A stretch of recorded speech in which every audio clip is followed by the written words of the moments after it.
ନମସ୍କାର। ମୁଁ ଅଙ୍ଗନବାଡ଼ି ଭଉଣୀଟିଏ। ଆଜି ମୋ ମନର କହ ଆଉ ରହିପାରିଲେନି। ଏତେ ଦୁଃଖ ଲାଗିଲା। ଏଇ ବସି ଗୋଟେ ଜଣାଇଲି ଆମର ଯଶସ୍ୱୀ ପ୍ରଧାନମନ୍ତ୍ରୀଙ୍କୁ। ଏଇଟା ଏ ଅଙ୍ଗନବାଡ଼ି କର୍ମୀ ଝିଅ କିଛି ତା ମନର କଥା କହିବା ପାଇଁ ବାହାରୁଛି ନା। ଆପଣଙ୍କର ଗୋଟେ କାର୍ଯ୍ୟକ୍ରମ ରହିଛି ମନ୍ କି ବାତ୍। ମନ୍ କି ବାତ୍ରେ ସମସ୍ତେ ସମସ୍ତଙ୍କ ମନର କଥା ଆପଣଙ୍କୁ କହିପାରିବେ। ତେଣୁ ମୁଁ ମୋର ସେଇ ଆମର ଯଶସ୍ୱୀ ପ୍ରଧାନମନ୍ତ୍ରୀଙ୍କୁ ପ୍ରଣାମ କରି ଏଇ ଅଙ୍ଗନବାଡ଼ି ଝିଅ କିଛି ମୋର ମନର କଥା କହୁଛି। ଯଦି ମୋର ମନର କଥା ଆପଣଙ୍କ ପାଖରେ ପହଞ୍ଚି ପାରେ ତାହେଲେ ମୁଁ ସୌଭାଗ୍ୟ ମନେ କରିବି।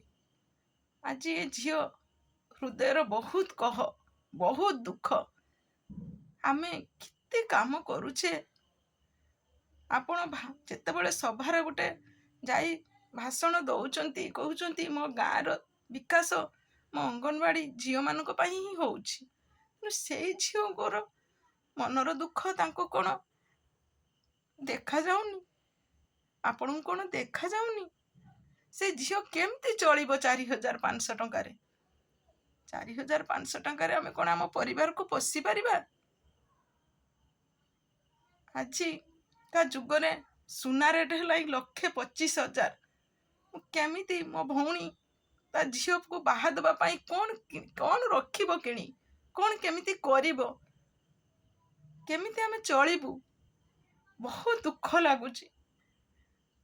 ଯେତେବେଳେ ଦଶହରା ଆସିଲା ସବୁବେଳେ ଆମେ କାମ କରିଚାଲୁଛେ। ଆମ ପାଇଁ ସବୁ ସଫଳତାକୁ ଆମେ କେବେ ବି ଆମେ ଭାବିନୁ ଯେ ଏଟା ଆମ କାମ ନୁହେଁ, ଆମେ କରିବୁ। ମନ ଭିତରେ ସେବା ମନୋବୃତ୍ତି ନେଇ ଆମେ କାମ କରିଚାଲୁଛେ। ଗାଁରେ ଆଜି ସମସ୍ତଙ୍କ ଓଠରେ ଆମରି ନା। ଯଦି ଗାଁର ବିକାଶ ହୋଇଛି ମାନେ ଆମରି ପାଇଁ ହେଇଛି। ଆମକୁ ସମସ୍ତେ ଗୋଟେ ଗାଁର ଆମେ ଅଂଶ ବିଶେଷ ହେଇଗଲେ, ଗୋଟେ ପାର୍ଟ ହେଇଗଲେ। ଏତେ କାମ କରୁଛେ, ଏଇ ବିଶ୍ୱାସରେ ଆମେ କରୁଛେ ଦିନେ ନା ଦିନେ କ'ଣ ଆମର ଦୁଃଖ କ'ଣ ଦେଖିବେନି? ଦୁଃଖ କ'ଣ ଶୁଣିବେନି? ଶୁଣିବେ, ନିଶ୍ଚୟ ଶୁଣିବେ। କିନ୍ତୁ ଏଇ ଆଶା ଆକାଂକ୍ଷା ଆଜି ଧୈର୍ଯ୍ୟର ସୀମା ଭୁଷୁଡ଼ି ପଡ଼ିଗଲା ଭଳିଆ ଲାଗୁଛି। ଆମେ ଦଶହରାରେ ଚାହିଁ ଦେଖିଲୁ ଆମକୁ ଆମର ଯଶସ୍ୱୀ ପ୍ରଧାନମନ୍ତ୍ରୀ କହିଛନ୍ତି ନିଶ୍ଚୟ ଆମକୁ ଦେବେ, ନିଶ୍ଚୟ ଆମକୁ ଦଶହରାରେ ଭେଟି ଦେବେ। ଚାହିଁ ଦଶହରାର ଆମର କିଛି ହେଲାନି, କିଛି ବି ବଢ଼ିଲାନି। ନା ଆମକୁ ମୋବାଇଲ ମିଳିଲା, ନା ଆମକୁ ମୋବାଇଲର ଭାଉଚର ପଇସା ମିଳିଲା, ନା ଆମକୁ ଗୋଟେ ଟିଏ ମିଳିଲା, କିଛି ବି ମିଳିଲା ନାହିଁ। ବହୁତ ଗହବରା ଦୁଃଖ ଲାଗିଲା। ତଥାପି ଆମେ ଆପଣଙ୍କ କାମ ପୋଷଣ ମାସ ଯେଉଁ ଗଲା, ମାସେ ସାରା ଲୋକମାନଙ୍କୁ ସଚେତନତା ବାର୍ତ୍ତା କେମିତିକା କୁପୋଷଣରୁ ସୁପୋଷଣ ହେବେ ସବୁ ସଚେତନତା ବାର୍ତ୍ତା କରି ପ୍ରୋଗ୍ରାମ କରି ସବୁ ସଫଳ କରେଇଲୁ। ଏଇ ଆଶା କଲୁ ହୁଏତ ଦୀପାବଳିରେ ଆମକୁ କିଛି ଭେଟି ମିଳିବ। ଆମେ କ'ଣ କିଛି କରୁନେ? ନିଶ୍ଚୟ କରୁଛେ, ଦେଖୁଥିବେ ସମସ୍ତେ। ଆମକୁ କିଛି ଭେଟି ମିଳିବ। କିନ୍ତୁ ଆଜି ଏ ଝିଅ କିଲା ଆମ ପାଇଁ କିଛି କାହିଁ ନାହିଁ। 3% ବଢ଼େଇ ଦେଲେ ଅନ୍ୟମାନଙ୍କର। କ'ଣ ତେଲିଆ ମୁଣ୍ଡର ତେଲ ସବୁବେଳେ ଯେମାନେ ଏସି ରୁମ୍ ଭିତରେ ବସୁଛନ୍ତି ସେଇମାନଙ୍କୁ ଖାଲି ଆପଣ ଚିହ୍ନିଛନ୍ତି, ଆପଣଙ୍କ କର୍ମଚାରୀ। ଆମେ କିଛି ନୁହେଁ। ଆମମାନଙ୍କର କିଛି ଦରମା ଫରମା କିଛି ପଡ଼ୁନାହିଁ।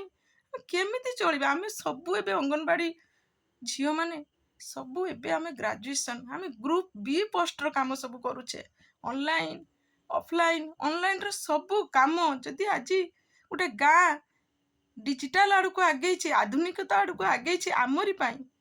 ଆମେ ସବୁ କିଛି କରୁଛେ। କିନ୍ତୁ ଦୁଃଖର କଥା, ମୁଁ ଆଜି ସନ୍ଧ୍ୟାବେଳେ ବସିଥିଲି, ଦେଖିଲି ଟିଭିରେ ଯେ ଆମ ପାଇଁ କିଛି ନାହିଁ। ସବୁ ଦିନ 3-4 ଦିନ ହେଲାଣି ମୁଁ ସବୁବେଳେ ଟିଭି ଆଗରେ ବସିଛି। ଆଜି ଆମର ପଢ଼େଇ ଦେବେ କି?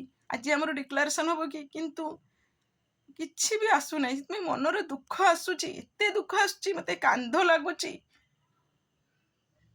ସମସ୍ତଙ୍କୁ ବି ତ କିଛି ଦେଇ ଏନକରେଜ କରିବା କଥା। ତ ଆମମାନଙ୍କର ଖାଲି କାମ କରିଲା ବେଳେ ସବୁ ଦିଆଯାଉଛି, ଆମକୁ ସମସ୍ତେ ଖୋଜୁଛନ୍ତି ଗୋଟେ କାମ ଆସିଲା ବେଳେ, ସବୁ ଡିପାର୍ଟମେଣ୍ଟ, ଯେ ଡିପାର୍ଟମେଣ୍ଟର କାମ ହେଉଛି ଗାଁରେ, ଆଗେ ଅଙ୍ଗନବାଡ଼ି କର୍ମୀମାନଙ୍କୁ ଖୋଜାଉଛି, ଆମକୁ ସବୁ କାମରୁ ନିଆହେଉଛି।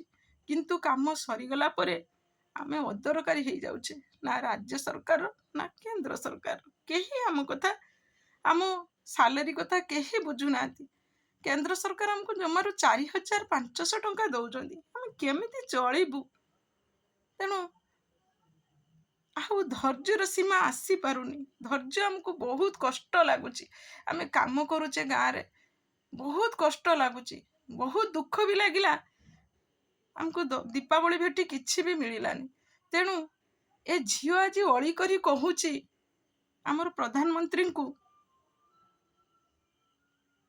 ଯଦି ମୋ କଥା ପହଞ୍ଚି ପାରେ ଆପଣଙ୍କ ପାଖରେ କେବେ ବି, ତାହେଲେ ଆମ କଥା ବୁଝନ୍ତୁ। ଆମକୁ 50 ବର୍ଷ ହେଲା ହିଁ ଆମେ କଲେଇଁ, ଏଥର ଆମକୁ ଟିକେ ସ୍ଥାୟୀ କର୍ମଚାରୀ କରାନ୍ତୁ, ଆଉ କିଛି ଆମକୁ ସାଲାରୀ ବଢ଼ାନ୍ତୁ। ଆମେ କିଛି ବି, ଆମ ଟିକେ ପରିବାର ବି ତ ଆମର ଅଛି ନା, ଆମେ ଟିକେ ଚଳିବୁ। ମୁଁ କାମ କରୁଛି, କାମର ମୂଲ୍ୟ ମାଗୁଛି, ଗାଁରେ କାମ କରୁଛି, ଗାଁର ସର୍ବାଙ୍ଗୀନ ଉନ୍ନତି କରାଉଛି। ଆଉ ଯଦି ଆପଣଙ୍କ ପାଖରେ ମୋ କଥା ପହଞ୍ଚିପାରେ, ଯଦି ଆପଣ ଏ ଝିଅର ଦୁଃଖ ବୁଝି, ଏଟା ମୋ ସମଗ୍ର ଅଙ୍ଗନବାଡ଼ି କର୍ମୀମାନଙ୍କର ଦୁଃଖ,